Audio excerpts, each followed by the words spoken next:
How to clean the uterus and increase fertility naturally. Have you heard about cleansing the uterus?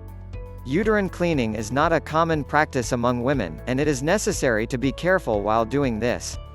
Although we look similar, with the same organ structure, etc., it is important to remember that our bodies are different, and therefore, everyone interacts differently with treatment. It does not differ when we talk about cleansing the uterus. If you have any doubts about how to clean the uterus naturally, talk to your gynecologist or physiotherapist and analyze with him the necessity of including any of these teas in your daily routine. Among the benefits of this practice, we can mention the protection of the female reproductive system, because it removes the remnants of the endometrium that remain in the womb after periods, after childbirth or after an abortion. If you do not know, the endometrium is a layer that covers the uterus and becomes the period when there is no pregnancy. Did you know this?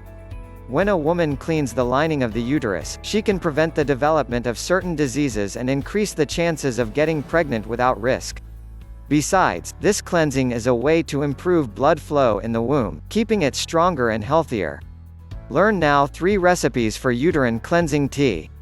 In addition, since this tea cleans the uterus and promotes uterine contractions to eliminate endometriosis, pregnant women should not drink them, and breastfeeding women should avoid their consumption, okay?